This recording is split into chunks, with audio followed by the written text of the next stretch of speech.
Hi అండి. అందరు ఎలా ఉన్నారు? బాగున్నారా? నేనైతే చాలా బాగున్నాను. మీ అందరికీ ఇంతకుముందు ఒక వీడియో చేశాను. పింఛా నది పైన బ్రిడ్జ్ అయితే చూపించాను. అప్పుడు మీకు ఒక విషయం చెప్పాను. నెక్స్ట్ టైం నేను పింఛా నది పైన ప్రాజెక్ట్ గురించి మీకు క్లియర్గా వీడియోలో చూపిస్తాననేసి. ఇప్పుడైతే మనం ప్రాజెక్ట్ దగ్గరికి అయితే వచ్చామన్నమాట. ఇప్పుడు మనము ప్రాజెక్ట్ కింద వైపు నుంచి మీకు చూపిస్తున్నాను. చూడండి, అక్కడ కనిపిస్తుంది కదా పింఛా ప్రాజెక్టు. అంటే అక్కడ తలుపులు ఎత్తిన తర్వాత వాటర్ ఇలా వెళ్తుందన్నమాట. ఈ వాటర్ అంతా కూడా రాయవరం దగ్గర ఉన్న గండి దగ్గర వెళ్ళి కలుస్తుందండి తలుపులు ఎత్తినప్పుడు. అలాగే చూడండి, అటు సైడ్ మీకు ఒక రెడ్ కలర్లో కనిపిస్తుంది మట్టి. లాస్ట్ టైం వరదలు వచ్చినప్పుడు తెగిపోయింది కదా, అప్పటి నుంచి వర్క్ స్టార్ట్ చేశారు. అది కన్స్ట్రక్షన్ వర్క్ ఇంకా జరుగుతూనే ఉందన్నమాట. ఇక్కడ చూడండి, ఇక్కడ చూస్తున్నారా పింఛా ప్రాజెక్ట్ అని కనిపిస్తుంది. ఇది ఒక ఎంట్రన్స్ అనమాట. దీనికి 2 రకాల దారులు అయితే ఉన్నాయి. ఫస్ట్ది ఈ దారిలో వెళ్తే మనకు మొట్టమొదట ఆంజనేయ స్వామి గుడి అయితే వస్తుందండి. చూడండి, ఇక్కడ పింఛా ప్రాజెక్ట్ ఎంట్రీలోనే కనిపిస్తుంది. ఇక్కడ వర్క్ జరుగుతుందని చెప్పాను కదా, దానికి సంబంధించి ఎక్విప్మెంట్ అంతా ఇక్కడైతే ఉంది. చూడండి, ఇప్పుడైతే మీకు ఈ దారిలో నుంచి వెళ్ళేప్పుడు మీకు అన్నీ క్లియర్గా మీకు చూపిస్తాను. ఇది చూడండి, ఇదే ఫస్ట్ దారి అనమాట. ఇలా వెళ్తూ ఉంటే మనకు అన్నీ ఒక్కొక్కటి క్లియర్గా కనిపిస్తుంటాయి. వర్షం పడుతుంది కదా, చాలా అంటే క్లైమేట్ చాలా బాగుంది. పైగా ఆగడం రావడం మళ్ళీ ఎండ రావడం చాలా అంటే చాలా బాగా అనిపించింది అనమాట.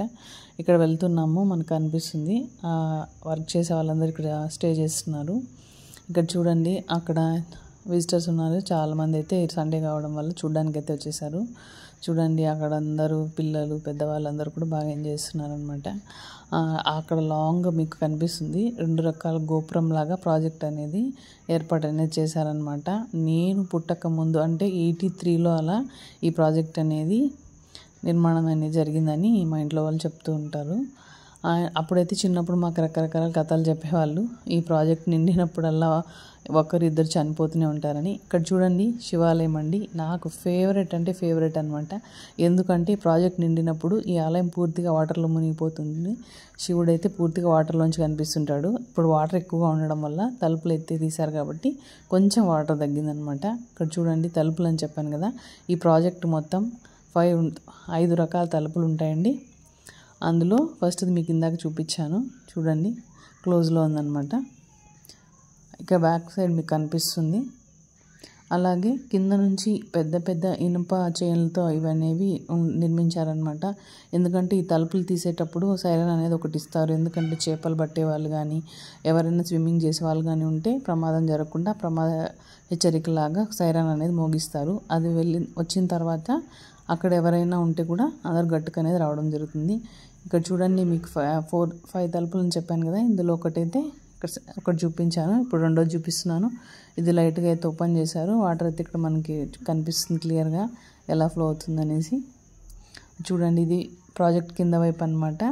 ఒక తలుపు అయితే సగం వరకు తెరిచారనమాట. ఎందుకంటే ఇప్పుడు వర్షాలు పడుతూనే ఉన్నాయి కదండి, అందుకు ఫ్లో ఎక్కువ అయిపోతుంది అనేసి ఓపెన్లో పెట్టారనమాట. ఫుల్గా ఓపెన్ చేసి ఇంకా వాటర్ అయితే మనకి పై వరకు కనిపిస్తుంది క్లియర్గా ఫ్లో అనేది. చూడండి, మీకు చెప్పాను కదా ఇందాక, వాటర్ రిలీజ్ అయిన తర్వాత ఇలా అంతా వెళ్ళి అక్కడ రాయవరం దగ్గర గండిలో అయితే కలుస్తుంది అనమాట. మీకు చెప్పాను ఇక్కడ వర్క్ జరుగుతుందనేసి. అక్కడ వర్క్ చేసేవాళ్ళు ప్లేస్ అంతా. మీకు ఇంకో విషయం చెప్పాలండి, ఈ ప్రాజెక్ట్కి కింద వైపులా 2 వైపులా ఇలా స్టెప్స్ అయితే ఉంటాయి. ఒకవైపు దిగితేనేమో అప్పుడు మేము చిన్నగా ఉన్నప్పుడు అక్కడ పార్క్ ఉండేది, ఇంకోవైపు ఏమో అక్కడ పింఛా అని క్యాపిటల్ లెటర్స్ రాసి ఉండేవాళ్ళు అనమాట. ఆ వరదలు వచ్చినప్పుడు ఆ ప్రాజెక్ట్ తెగిపోవడం వల్ల ఆ లెటర్స్ అన్ని కూడా తీసేశారు. ఇది 3వ తలుపు అండి. అలాగే చూడండి, ఇంకో తలుపు కూడా మీకు చూపిస్తాను. ఇక్కడ చూడండి, ఇప్పుడు 4వ తలుపు చూపిస్తున్నాను మీకు. వాటర్ అయితే చాలా ఫుల్గా ఉంది కాబట్టి అలాగే ఉంచితే ప్రాజెక్ట్ నిండిపోతుందని సగం సగం తెరిచి పెట్టారనమాట. అలాగే చూడండి, ఇప్పుడు మీకు 2 దారులు ఉన్నాయని చెప్పాను కదా, ఇటువైపు కనిపిస్తున్నది ఇంకొక దారి అనమాట. గోపురం లాగా ఉంటుందని చెప్పాను కదా, చూడండి ఆ డోర్ మీద కూడా పింఛా అనేసి మనకు క్లియర్గా కనిపిస్తుంది. నాకు చాలా అంటే చాలా ఇష్టమైన ప్లేస్ అండి. ఎందుకంటే చుట్టూ కొండలు, మధ్యలో వాటరు, ప్రాజెక్టు, మంచి వాతావరణం, చాలా ప్రశాంతంగా ఉంటుంది. మీరు కూడా ఎప్పుడైనా వీకెండ్లో తప్పకుండా మీ ఫ్యామిలీతో పాటు ఇక్కడ విజిట్ చేసి హ్యాపీగా ఈ నేచర్ని ఎంజాయ్ చేయండి. ఇక్కడ మీకు చెప్పాను కదా ఇందాక, మీకు ప్రాజెక్ట్ కింద వైపు నుంచి చూపించాను, ఇప్పుడు ప్రాజెక్ట్ వెనక వైపు నుంచి మీకు చూపిస్తున్నాను. అక్కడ చూడండి, కిందకి వెళ్తే అక్కడ స్టెప్స్ అని చెప్పాను కదా, స్టెప్స్ దగ్గర నుంచి కూడా వెళ్ళి చూసి వస్తున్నారు జనాల పైకి. నాకు కొంచెం భయం వేసింది అనమాట. అందుకే నేనైతే వెళ్ళలేదు. చూడండి ఇప్పుడు వాటర్ ఫ్లో అనేది మీకు క్లియర్గా కనిపిస్తుంది. దగ్గర నుంచి చూపిస్తాను మీకు. ఇక్కడ చూడండి 4వ తలుపు అనేది సగం వరకు ఓపెన్ చేశారని చెప్పాను కదా, దాంట్లోంచి అయితే వాటర్ ఎక్కువగా వస్తుంది. ఇక్కడ సండే కావడంతో చాలామంది కూడా ఇక్కడికి చూడడానికి అయితే వచ్చేసారు. అక్కడ అటువైపు అయితే చేపలు కూడా పడుతున్నారు కొంతమంది పిల్లల గాలంతో. మీకు ఆంజనేయ స్వామి గురించి అయితే ఖచ్చితంగా చెప్పి తీరాల్సిందే. ఎందుకంటే ప్రతి సమ్మర్లో ఇక్కడ జాతర అనేది జరుగుతుందండి. చిన్నప్పుడు నేను మా బ్రదరు నా ఫ్రెండ్స్తో కలిసి ఖచ్చితంగా మేము ఇక్కడికైతే నడుచుకుంటూ వచ్చేసేవాళ్ళము. మా ఊరి దగ్గర నుంచి ఇక్కడికైతే జస్ట్ 3 కిలోమీటర్సే ఉంటుందన్నమాట. తిరునాళ్ళకి రావడం అంటే చాలా సరదా. మిఠాయి ఆ బొమ్మలు కొనుక్కోవడం చాలా హ్యాపీగా అనిపిస్తుంది.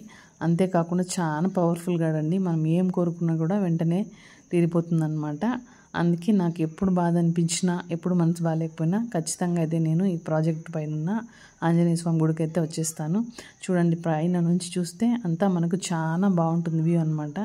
అంటే ఈరోజు గుడి టైమింగ్ దాటిపోయింది కాబట్టి క్లోజ్లో ఉందన్నమాట. చూడండి ఇక్కడ మీకు చూపిస్తున్నాను క్లోజ్లో ఉందనేసి.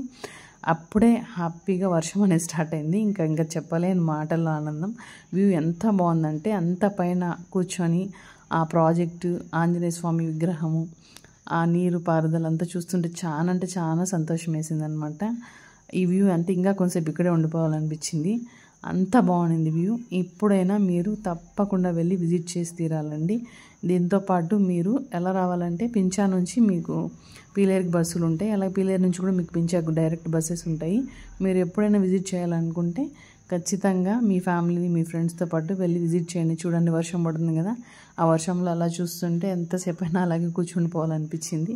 Thank you, bye.